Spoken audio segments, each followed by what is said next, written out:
नमस्कार दोस्तों, स्वागत है आपका हमारे इस चैनल धूप धुनुची आरती में। आज जिस विषय के ऊपर बात करने वाले हैं, दुर्गा पूजा के इस मौके पर, नवरात्रि के इस मौके पर जो है, मुझे बहुत सारे लोग कहते हैं कि दादा दुर्गा पूजा भी कहते हैं, नवरात्रि भी कहते हैं, तो आपकी तरफ असल में क्या कहा जाता है? दो ही कहा जाता है। असल में हमारे यहाँ पर जो है कई कल्पों में पूजा होता है। कृष्णा नवमी में भी पूजन किया जाता है, प्रतिपदादि कल्प में पूजन होता है, षष्ठादि कल्प में पूजन होता है, सप्तमादि कल्प में पूजन होता है, और केवल अष्टमी और केवल नवमी के भी पूजन होता है।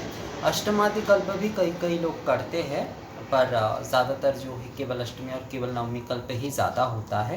पर अगर जो है विस्तार से अगर देखा जाए तो उसमें कृष्णा नवमी, प्रतिपदादि कल्प और षष्ठादि और सप्तमादि कल्प ही जो है सबसे ज़्यादा है। और इसमें अगर और भी ज़्यादा देखा जाए तो उसमें प्रतिपदादि कल्प और षष्ठादि कल्प जो है ये सबसे ज़्यादा होता है। और सप्तमादि कल्प से जो है जिनके घर माँ की नित्य पूजन किए जाते हैं, उनके वहाँ पर मूलतः सप्तमादि कल्प से ही जो है पूजन होता है। तो हमारा आज का ये जो विषय है, ये दुर्गा नामाग्नि, दुर्गा धूपाग्नि और दुर्गा नामा से अग्नि त्वं दुर्गा नामा से, ये जो हमारा विषय आज का है, आज का हमारा ये जो विषय है, ये सच में बहुत महत्वपूर्ण विषय है। क्योंकि ये जो हम नित्य प्रतिदिन माँ की जो आरती करते हैं, नित्य प्रतिदिन हम नवरात्रि में प्रतिपदा के दिन कलश स्थापना करते हुए माँ की आरती आदि शुरू करते हैं, तो ये आरती के दीपक हम जला रहे हैं या फिर जो धूप प्रज्वलन कर रहे हैं, नित्य प्रतिदिन अगर हम दशांग हवन आदि कर रहे हैं तो वो तो एक विषय है ही। साथ में अगर हम केवल मात्र धूप निवेदन के लिए या फिर धूप आरती के लिए भी जो धूपाग्नि हम प्रज्वलित कर रहे हैं, वो अग्नि भी जो है असल में क्या है, वही जो है हमारा आज का विषय है। असल में वही जो है दुर्गा अग्नि है। देखिए, दुर्गा सूक्तम में बहुत सुंदर से कहा गया है, तमाग्नि वर्णा तपसा जलंती वैरोचनि कर्म फलेषु जुष्टाम दुर्गा देवी शरणमहं प्रपद्ये सुतरसी तरसे नमः। तमाग्नि वर्णा तपसा जलंती वैरोचनि कर्म फलेषु जुष्टाम दुर्गा देवी शरणमहं प्रपद्ये सुतरसी तरसे नमः। ये यहाँ पर जो है इसका पहला लाइन जो है जो कि जात वेदा से सुनबामा, इससे शुरू होता है। मैं उतना बड़ा यहाँ पर और नहीं पढ़ रहा हूँ, क्योंकि ये अगर लाइन आप समझ जाते हैं कि तमाग्नि वर्णा तपसा जलंती वैरोचनि कर्म फलेषु जुष्टाम दुर्गा देवी शरणमहं प्रपद्ये सुतरसी तरसे नमः। देखिए इसका अर्थ क्या क्या आ गया है, पहले तो मैं आपको वो बता दूँ। हम अग्नि को सोम का अर्पण करते हैं। देखिए सोम आदि ये जो हम आज के समय में ये जो हम धूपाग्नि प्रज्वलन कर रहे हैं, दीपाग्नि, वैसे दीपाग्नि में कभी भी होम नहीं होता है, क्योंकि दीपाग्नि जो होता है वो ज्योति होता है, इसलिए दीपाग्नि में होम आदि कभी तो होता नहीं है। जो होमाग्नि होगा, मतलब दशांग हो या फिर संक्षिप्त हो या फिर विस्तृत हो, वो होमाग्नि और धूपाग्नि, जिससे हम जो है धूप निवेदन और धूप पूजन आदि कर रहे हैं, धूप आरती आदि कर रहे हैं, ये धूपाग्नि होता है। तो ये जो है कहा जा रहा है, देखिए सोम अर्थात ये जो सोम के जो औषधि आदि जो है वो दिए जाते थे। और आजकल हम जैसे कि दशांग धूप दे रहे हैं या फिर धूप कुकुल, धुरा कुकुल, ये सब कुछ दे रहे हैं, ये सभी कुछ वही है। जो कुछ भी हम दे रहे हैं ये सब कुछ आहुति के तौर पर वो सभी है। तो हम अग्नि को सोम का अर्पण करते हैं, वो उसे जला दे जो हमारे विरुद्ध है। विरुद्ध है का मतलब जो है हमारे ये जो रिपु आदि जो है उसे जला दे। ये असल में जो है प्रतीकात्मक विषय है। जला दे का मतलब बहुत सारे लोग सोचते हैं कि शत्रु आदि ये नाश करते, शत्रु तो हमारे वही है, तो शत्रु का नाश करना। अग्नि हमें सभी कठिनाइयों से एक पड़े ले जाए, जैसे एक नाविक अपनी नाव को नदी के पार ले जाते हैं। मैं उस देवी की शरण लेता हूँ, ये जो कहा जाए, दुर्गा देवी शरणमहं प्रपद्ये, जिसके अग्नि का तेज है, जो अपनी तपस्या से तेज है। तपस्या से तेज अर्थात जो है अग्नि ही समस्त कुछ है, जो सभी कार्यों का फल देती है और जिसे प्राप्त करना मुश्किल है। माँ को प्राप्त करना कैसे संभव है, क्योंकि वो अति शक्ति है, उन्हें कैसे प्राप्त किया जा सकता है। हे दुर्गा, हे देवी, हम आपको नमन करते हैं, जो हमें सभी कठिनाइयों को पार करने में कुशल है। अर्थात ये जो अग्नि, यही जो अग्नि है, यही जो है हम धूपाग्नि में प्रज्वलन करते हैं, ये हम दीपाग्नि में भी प्रज्वलन करते हैं। पर जैसे कि मैंने आपको बताया कि दीपाग्नि में होम आदि कृत्य नहीं होता। शास्त्र में कहा गया है कि होम आदि कृत्य जो है वो दीपाग्नि का विषय नहीं है। दीपाग्नि ज्योति है, दीपाग्नि ज्योति है। जैसे अग्नि हम प्रज्वलन कर रहे हैं तो वो तो ज्योति ही हम प्रज्वलन कर, ज्योति के माध्यम से ही हम प्रज्वलन कर रहे हैं। पर हर अग्नि में जैसे कि होम नहीं हो सकता। दीपाग्नि जैसे अरात्रिक होगी, दीपाग्नि जैसे कि अखंड रूप में जो है प्रज्वलित करते हुए उसे निवेदन किया जाएगा। तो ये सारे जो है दीपाग्नि की भूमिका है। पर धूपाग्नि क्या है? दुर्गा धूपाग्नि अगर हम कहें तो ये, अगर इस मंत्र को बोलते हुए ही हम मान लीजिए कि धूपाग्नि हम प्रज्वलन कर रहे हैं कि तमाग्निवर्णा तपसा ज्वलन्ति वैरोचनि कर्म फलेषु जुष्टाम दुर्गा देवी शरणमहं प्रपद्ये सुतरसि तरसे नमः। ये कहते हुए हमने जो अग्नि प्रज्वलन किया वही जो है दुर्गा धूपाग्नि हो गया। अग्नि त्वं दुर्गा नामासि, वही जो है दुर्गा नामाग्नि हो गया। ये हम होम के समय जैसे हम कहते हैं ना कि जो जात वेदा से अग्नि मंत्र बोलते हुए हम हर अग्नि को नामकरण करते हैं और उसी में आहुति आदि प्रदान करते हैं। जैसे अगर दुर्गा पूजा कर रहे हैं तो दुर्गा नामाग्नि, लक्ष्मी पूजन कर रहे हैं तो लक्ष्मी नामाग्नि, महालक्ष्मी नामाग्नि, अगर हम कालिका पूजन कर रहे हैं तो दक्षिणा कालिका नामाग्नि, अगर हम जगद्धात्री पूजन कर रहे हैं तो जगद्धात्री दुर्गा नामाग्नि, अन्नपूर्णा पूजन कर रहे हैं तो अन्नपूर्णा नामाग्नि, सरस्वती पूजन कर रहे हैं तो सरस्वती नामाग्नि। इसी तरह देवताओं की भी बिल्कुल नारायण विष्णु नामाग्नि, नारायण नामाग्नि, शिव नामाग्नि, इस प्रकार का ही होता है। तो ये हमारा, क्योंकि हम ये नवरात्रि के ऊपर ये विषय ये वीडियो जो है वो बना रहे हैं, तो माँ की ये जो हम धूप नित्य प्रतिदिन यानी कि प्रतिपद के दिन से ही आपने जो धूप मान लीजिए आपने प्रज्वलन किया है, जो आपने प्रज्वलन किया है प्रतिपद से, प्रतिपद के दिन से ही आप जो है जो धुनुची धूप से आप आरती कर रहे हैं। केवल अगर आप आरती के लिए ही अगर आप धुनुची धूप प्रज्वलन कर रहे हैं, धूपाग्नि प्रज्वलन कर रहे हैं, तो वो धूपाग्नि भी जो है वो दुर्गा नामाग्नि ही है, वो दुर्गा धूपाग्नि ही है। इसीलिए इसका ही जो है पूर्ण समर्पण कहाँ होता है? जब नवमी के दिन जो है होम होता है। वैसे तो हर रोज होम आदि, संक्षिप्त होम आदि कई लोग करते हैं, पर मूल जो पूर्ण होम होता है, जो पूर्ण आहुति होता है, वो नवमी के दिन जाकर के होता है। तो ये नवमी के दिन उस अग्नि में जो है ये सारी अग्नि जो है वो विलय हो जाता है, अर्थात उस दुर्गा होम के माध्यम से हम अगर, इसलिए मैं कहता हूँ नवमी के दिन आप लोगों के लिए जितना संभव हो, चाहे आप दशांग होम करें, चाहे आप जो है विस्तृत में करें, चाहे आप संक्षिप्त में करें, होम आपको करना चाहिए। या फिर महाआरती भी, कई लोग कहते हैं कि दादा हम होम तो उतना नहीं कर पाते हैं, तो मैं कहता हूँ कि कम से कम आप जो है धूपाग्नि मतलब दशांग अग्नि दशांग आहुति के लिए ही जो है अग्नि प्रज्वलन करते हो, उसमें जो है आप 11 आहुति ही दे दीजिए माँ के जो गायत्री मंत्र है उसके माध्यम से जो है। ये क्यों करना चाहिए? क्योंकि ये जो आप पूर्ण अग्नि आपने जो ये मान लीजिए आप जो ये पूजा शुरू कर रहे हैं, ये जो धूप दीप अग्नि आप प्रज्वलन कर रहे हैं प्रतिपदा के दिन से, वो जो है वो पूर्णता कहाँ पर होती है? वो नवमी के दिन। बहुत सारे लोग जैसे कि नहीं कर पाते, तो मैं उन्हें कहता हूँ कि आप कम से कम महाआरती अवश्य करिए, अवश्य रूप से जो है महाआरती आप करिए, अवश्य रूप से जो है दीपावली आदि से जो है आपको महाआरती जो है वो आपको करना ही चाहिए नवमी के दिन जो है।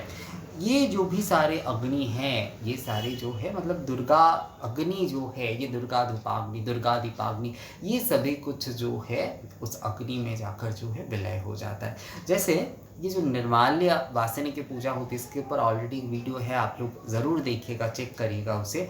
ये जो पत्र पुष्प आदि हम जो है माता को हम जो है अर्पण करते हैं, ये कभी भी जो है दशमी के पहले विसर्जन नहीं होता है। क्यों नहीं होता है? क्योंकि उसमें जो है वो सारे के सारे सजीव है, वो युवती रूप है, उसमें जो है देवी विराज रहे हैं।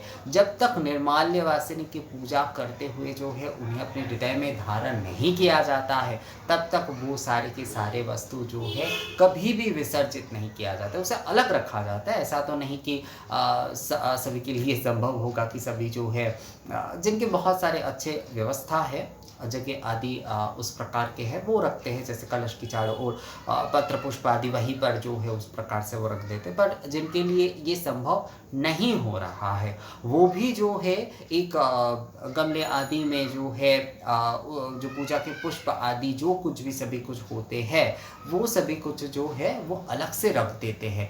जब तक निर्माल्य वासिनी की पूजन नहीं हो रहा है तब तक जो है उन सारे वस्तुओं को जो है विसर्जित नहीं किया जाता है। तो ये जो धूपाग्नि दीपाग्नि हम जो कुछ भी जो है ये कर रहे हैं ना, ये दुर्गा नामाग्नि है। ये जो है ये दुर्गा नामाग्नि है। इस दुर्गा नामाग्नि को प्रज्वलन करते हुए ही हम जो है ये जो धूप दीप आदि निवेदन कर रहे हैं, हम जो है ये आरती जो हम रात्रिक जो है वो हम करते हैं, वो भी जो है इस दुर्गा नामाग्नि का ही विषय है। ये जो हम धूप प्रज्वलन करते हुए मतलब आरती के समय पे हम जो धूपाग्नि प्रज्वलन करते हुए माँ की जो आरती कर रहे हैं ना, तो उसके माध्यम से अग्नि माध्यम से ही तो हम उसमें धूपादि दे रहे हैं और जो है पंचवायु माध्यम से वो माँ के पास पहुँच रहे, तो वो सभी कुछ हम उस अग्नि में ही कर रहे हैं।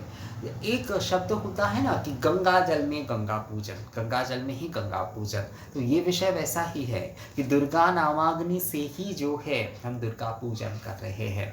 माँ की नामाग्नि, माँ के अग्नि से ही, उस दुर्गा अग्नि से ही जो है हम धूपाग्नि प्रज्वलन कर रहे हैं, हम जो है उस दुर्गा अग्नि से दीपादि प्रज्वलन कर रहे हैं, हम जो है होमाग्नि प्रज्वलन कर रहे हैं, उसी में ही हम दे रहे हैं। हम और क्या कर सकते हैं, मतलब हम अलग क्या कर सकते हैं। माँ ही हमारे आदि शक्ति का आधार है, वही जो है महाज्योति है, महाअग्नि है वो, तो मतलब अखंड अग्नि है वो, तो उसमें ही वही उनके नाम के अग्नि प्रज्वलन करते हुए ही जो है हम ये सभी कुछ कार्य जो है वो कर सकते हैं। हम सभी कुछ जो है उनके अग्नि के माध्यम से ही कर रहे हैं। माँ के अग्नि से ही जो है हम माँ की पूजन कर रहे हैं, क्योंकि उससे शुद्ध और क्या हो सकता है, उससे पवित्र और क्या हो सकता है। अग्नि के बिना और क्या हो सकता है। हमारे पूजा ही, हमारे हिंदू धर्म की पूजा ही जो है वो शाकनिक पूजा है, तो अग्नि के बिना और क्या दे सकते हैं हम, अग्नि के बिना और क्या कर सकते हैं हम। तो उस धूपाग्नि दीपाग्नि आदि को प्रज्वलन करते हुए ही जो है उस दुर्गा नाम की धूपाग्नि को प्रज्वलन करते हुए, दुर्गा नाम की दीपाग्नि को प्रज्वलन करते हुए, दुर्गा नाम की होमाग्नि को प्रज्वलन करते हुए हम जो है माँ की पूजा करते हैं। और दुर्गा सूक्तम में यही विषय कहा जा रहा है, तमाग्नि वर्णा तपसा जलंती, जो अग्नि जो कि जो अग्नि के तेज है, जो अपनी तपस्या, ये तपस्या का, देखिए तपस्या का मतलब होता है जो शुद्ध अग्नि होता है, सबसे जो शुद्ध अग्नि होता है, मतलब तपस्या की अग्नि कहते हैं ना कि तपस्या की अग्नि। पहले के समय में जो ऋषि मुनियों के जो धुनी होते थे अग्नि आदि का अगर दर्शन हो जाए तो बहुत पवित्र माना जाता था उसे। क्यों?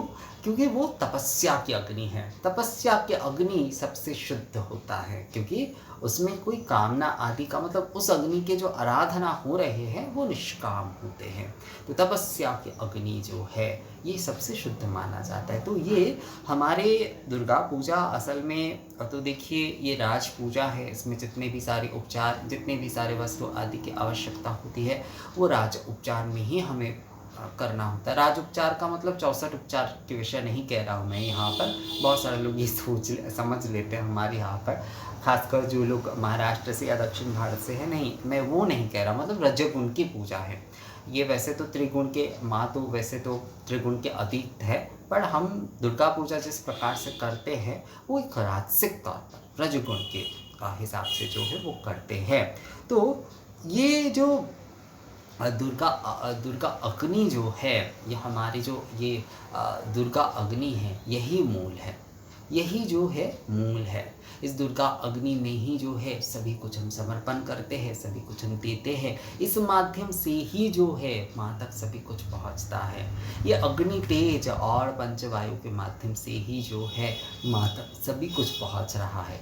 हम वैसे तो स्थूल रूप में दे रहे हैं, मतलब जो है हम ये जो सामग्री आदि दे रहे हैं, मान लीजिए ये हवन में जैसे बेलपत्र दे रहे हैं, घी कृत दे रहे हैं, सामग्री आदि दे रहे हैं, या फिर ये जो धूपाग्नि हमने प्रज्वलन करी है उसमें जो है हम धूप आदि दे रहे हैं, या फिर घृत दीपक सारथी आदि, ये सभी कुछ जो है ये हम स्थूल रूप से दे रहे हैं। पर ये जो धूपाग्नि में जो है जो कुछ भी हम दे रहे हैं, होमाग्नि में जो कुछ भी हम दे रहे हैं, तो उस दुर्गा नामाग्नि के माध्यम से जो है वो सूक्ष्म हो जा रहा है, वो सूक्ष्म रूप से जो है माँ तक जो है वही पहुँच रहा है। तो ये दुर्गा नामाग्नि जो है वो बहुत ज़रूरी विषय है, बहुत ज़रूरी विषय है दुर्गा नामाग्नि। तो आप लोग ये जो धूपाग्नि दीपाग्नि जो भी कुछ प्रज्वलन करेंगे ना, मतलब धूपाग्नि जो केवल मात्र मैं सभी को ये तो नहीं कहूँगा कि सभी के बहुत सारे बंदोबस्त होंगे कि बहुत सारे लोग धूप पूजा करना चाहते हैं। देखिए, धूप पूजा अगर आप करना चाहते हैं तो आपको धीरे धीरे कई सारे धूनी आदि का बंदोबस्त करना ही होगा। पर जो लोग केवल मात्र मान लीजिए केवल धूप आरती ही कर रहे हैं, केवल मात्र जो लोग केवल मात्र जो है अभी धूप आरती ही केवल मात्र कर रहे हैं, तो वो भी जो है ये धूपाग्नि ही प्रज्वलन कर रहे हैं। वो दुर्गा नामाग्नि ही है, वो धूपाग्नि जो है वो दुर्गा धूपाग्नि है, वो दुर्गा नामाग्नि है। उसी में ही जो है आप आहुति आदि आप जो कुछ भी दे रहे हैं ना, वो उस दुर्गा नामाग्नि में ही आपका हो रहा है। और इसके माध्यम से ही जो है दुर्गा पूजा जो है वो पूर्ण होती है। इस नामाग्नि के बिना, ये दुर्गा नामाग्नि के बिना, चाहे आप धूपाग्नि में ये दुर्गा नामाग्नि प्रज्वलन करें, चाहे होमाग्नि में, इस दुर्गा नामाग्नि के बिना कुछ भी जो है पूर्ण नहीं है। इस नामाग्नि के माध्यम से ही हम दुर्गा पूजन करते हैं, हमारी दुर्गा पूजा की पूर्णता है, जो कि नवमी के दिन इसलिए जो है होम आदि करते हुए पूर्णाहुति करते हुए हम जो है अपनी पूजा की संपूर्ण करते हैं। तो ये दुर्गा नामाग्नि ही जो है वो सब है, चाहे वो धूपाग्नि में दुर्गा नामाग्नि हो, होमाग्नि में हो, दीपाग्नि में हो, दुर्गा नामाग्नि ही जो है वो सभी कुछ है।